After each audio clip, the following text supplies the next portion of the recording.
Hello and welcome to the history learning. अगर अभी तक आपने हिस्ट्री लर्निंग को सब्सक्राइब नहीं किया है तो please subscribe to the history learning and press the bell icon and get notification now.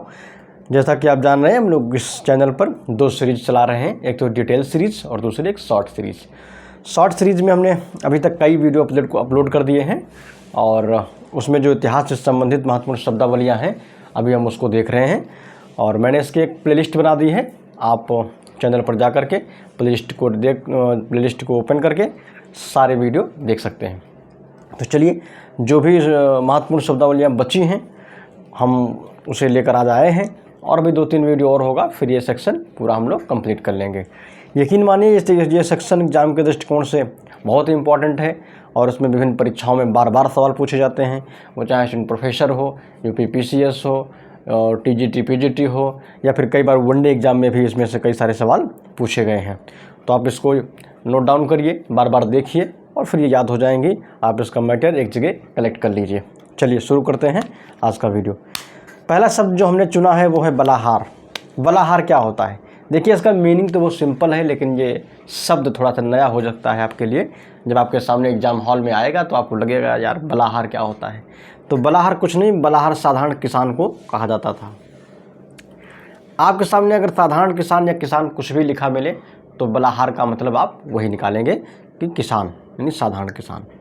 एक शब्द सरजानदार तो आपने बहुत पहले पढ़ चुके हैं। सरजानदार आप जानते थे, सुल्तान के अंगरक्षकों का जो प्रमुख होता था उसे सरजानदार कहा जाता था। एक शब्द और है सरजामदार। तो सरजामदार जो है, ये देखिए मैंने इसको इसलिए लिया है क्योंकि एक कन्फ्यूजन वाला शब्द है और हो सकता है सरजानदार आपको याद रहे लेकिन सरजामदार आपको याद ना रहे। ये भी सिंपल है, सुल्तान के वस्त्रों का मुख्य प्रबंधक जो होता था उसे सरजामदार कहा जाता था। तो इसको ध्यान रखेंगे, सरजानदार और सरजामदार दोनों में अंतर है। अगला है चकला, very very most important. UGC NET 2017 में पूछा गया है और कई एग्जाम पीसीएस में भी कई बार पूछा जा चुका है ये। तो चकला क्या है? चकला एक प्रशासनिक इकाई है जो मुगल काल में थी और इसका गठन शाहजहां ने किया था। तो चकला क्या है? अगर कभी आपसे ये पूछे चकला एक प्रशासनिक इकाई थी जिसका गठन निम्नलिखित में से किस मुगल बादशाह ने किया था, तो ध्यान रखेंगे शाहजहां। अगर कभी ये पूछे कि चकला क्या है तो आप ध्यान रखेंगे एक प्रशासनिक इकाई है। एक बहुत सिंपल शब्द लेकिन वेरी वेरी मोस्ट इंपॉर्टेंट और कन्फ्यूजन वाला भी, देह क्या है? इसको डीह भी कहीं कहीं लिखा मिलता है किसी किसी बुक में, तो देह या डी है, ठीक है। ये कुछ नहीं, बस सिंपल सा है, गांव या मौजा या कुरियत, ये मुगल कालीन शब्द है। तो देह अगर कभी पूछे निम्न में से क्या था, वहाँ पर 4 विकल्प दे दे, गांव दे दे, मौजा दे दे, कुरियत दे दे और तीसरा कुछ और दे दे, प्रांत का नाम दे दे या लिख दे जिला, है ना, या लिख दे परगना।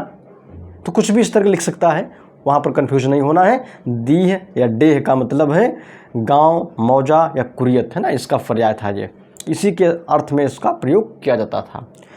अगला है देसाई। देसाई क्या होता है? इम्पॉर्टेंट है। ये जो जिले का प्रधान राजस्व अधिकारी होता था, ये जिले का प्रधान राजस्व अधिकारी जो होता था उसे देसाई कहा जाता था। ध्यान रखने योग्य बात यह है कि देसाई का ये जो अधिकारी है ये मराठों के समय हुआ करता था, इसलिए जो मराठों के समय जिले का जो भू राजस्व वसूल करने का जो मेन प्रमुख अधिकारी था उसे देसाई कहा जाता था। इसको याद रखेंगे। एक और सिंपल शब्द है गंज, लेकिन नया शब्द आपको लग सकता है। गंज क्या है? तो स्थायी रूप से लगने वाला एक छोटा सा बाजार है, उसे मुगल पीरियड में गंज कहा जाता था। और इसी से जुड़ा हुआ एक बहुत इंपॉर्टेंट शब्द आपको हम बताएंगे, गंज ये सवाई क्या है, जो असिस्टेंट प्रोफेसर में पूछा जा चुका है, आप उसको ध्यान रखेंगे। तो गंज स्थायी रूप से लगने वाला एक छोटा सा बाजार है और मंडी इसी से मिलता जुलता शब्द है, आप उससे परिचित होंगे। क्या होता है आप मुझे कमेंट सेक्शन में बताइएगा। इजारा क्या है? यूपी पीसीएस में पूछा हुआ सवाल है, इजारा क्या है? तो ठेका होता था एक प्रकार का, इजारा उसे बोलते थे, और विशेष रूप से भू राजस्व का ठेका जो होता था उसे इजारा कहा जाता था। इसी तरह से मिलता जुलता शब्द इजारेदार या इजारादार कहीं कहीं लिखा मिलता है। तो इजारादार क्या है? ये भू राजस्व का ठेकेदार है। तो इजारा मतलब भू राजस्व का ठेका और इजारेदार उस ठेका को लेने वाला, अर्थात भू राजस्व का ठेकेदार। वेरी वेरी मोस्ट इम्पॉर्टेंट, जमा क्या है? तो राज्य द्वारा निर्धारित किसी क्षेत्र अथवा जागीर का जो कुल राजस्व होता था उसे जमा कहा जाता था। तो जमा जो है वो किसी क्षेत्र या राजस्व किसी जो है जागीर का जो कुल राजस्व होता था उसे जमा कहा जाता था। आपसे क्वेश्चन पूछता हूँ, हासिल क्या होता है? आप मुझे बताइएगा। इसी से मिलता जुलता शब्द है और उसी से जुड़ा हुआ शब्द है हासिल क्या है? तो जमा राज्य द्वारा निर्धारित किसी क्षेत्र या फिर क्षेत्र की जगह वो जागीर हो सकती है, तो जागीर का जो कुल राजस्व होता था उसे जमा कहा जाता था। इसी से मिलता जुलता शब्द है जरीब। पूछा गया है ये क्वेश्चन, शायद आर ओ पूछा गया है। तो जरीब क्या है? तो ये ज़मीन की माप, कभी कभी ज़मीन की माप को जरीब कहते थे और कहीं कहीं इसका जो प्रयोग है ज़मीन की माप करने वाले उपकरण के रूप में भी किया गया है। तो जरीब क्या है? ज़मीन की मापक उपकरण है ना, या ज़मीन का मापक, या ज़मीन की माप करने वाला एक प्रकार का उपकरण है। इसी से एक मिलता जुलता और शब्द जरीबाना क्या है? तो जरीबाना क्या है आप मुझे बताइएगा, लेकिन इसी से रिलेटेड है, आओ कमेंट सेक्शन में बताइए मुझे। खानजादा क्या है? इम्पॉर्टेंट क्वेश्चन है ये, हो सकता है। खानजादा उमरा के साहबजादे होते, साहबजादे मतलब बेटे, और उमरा क्या था? जो मुग़ल प्रशासनिक वर्ग था, तो उस प्रशासनिक वर्ग में जो सबसे बड़ा जो प्रशासनिक अधिकारी हुआ करता था, अर्थात मनसबदारों में जो सबसे बड़ा मनसबदार होता था, तो उसे हम अमीरुल उमरा के नाम से जानते थे। वो जो कैटेगरी होती थी एक, और उन्हीं के जो लड़के हुआ करते थे उनको खानजादा कहा जाता था। एक शब्द और है, इससे मिलता जुलता है, जो कंफ्यूज आपको कराता है, पूछता है, मैंने इसको लिया क्यों है। कभी कभी एक क्वेश्चन पूछता है, कई बार पूछा भी गया है कि भारतीय मुसलमानों को क्या कहा जाता था?